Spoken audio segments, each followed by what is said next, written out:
Hey, Brendan here from Live Free, More Money, More Time, and More Fun.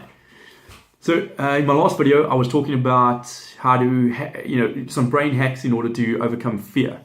So when you want to back yourself, how do you get over that little fear thing that's stopping you, that you need to let go? And I mentioned a couple of tactics that I use, but one of them that I forgot to mention, which is extremely powerful, and I think is worth making another video about, is about training your brain to think of everything as an experiment.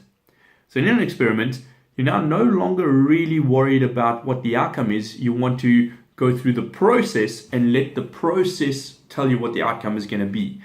So you don't want to predict what the outcome is going to be and say, okay, this is definitely what it is. And then when that doesn't happen, now you're disappointed, and now you've maybe proven that you're a failure and that you can't do something or whatever. If you think of it as an experiment, now it actually doesn't matter. All you want to do is see what the result is. And you come from a much more objective mindset.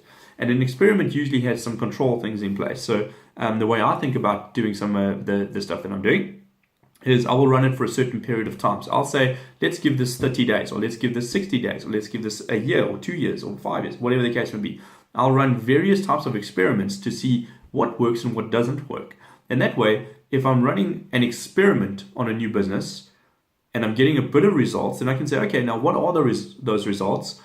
Are they, big enough to warrant me spending more time on that, or are they too small and I must just forget that idea and just carry on with my life?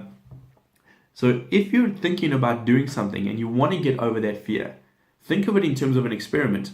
Design some parameters and some constrictions, some constraints.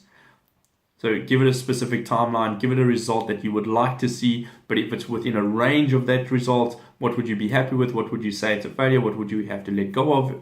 Etc., etc. And then run that experiment and hit it hard for that time period to see if you can get the result that you expect out of it.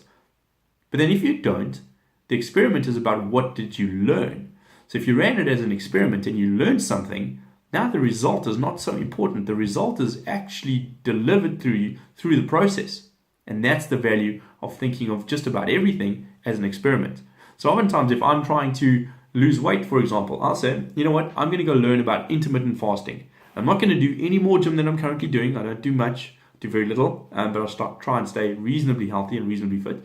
But if I'm going to use, if I want to lose a little bit more weight, I'm going to say, okay, let me run an experiment for 30 days. I'm going to use only intermittent fasting in order to do, and then I'm going to say, okay, what do I need to measure? I need to measure my weight. I need to measure how much muscle I've gained or lost, how much fat I've gained or lost. So I've got to measure centimeters, and I've got to measure, the actual fat content, and take with a little tweezer thing, the measurements, etc., etc. So now I've created the parameters and said, okay, I weigh this much.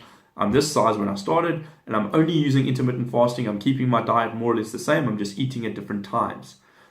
And then I measure the results after 30 days. And if I've lost weight, then I'm saying, hey, cool, I've lost weight. I now no longer need to, continue with this, but maybe I've lost too much muscle mass. And then I'm like, okay, well, if I am going to use intermittent fasting, I've got to up my weight training, or I've got to up my whatever it is. So if you run it as an experiment, then all of a sudden it's like, okay, cool, now I've learned something.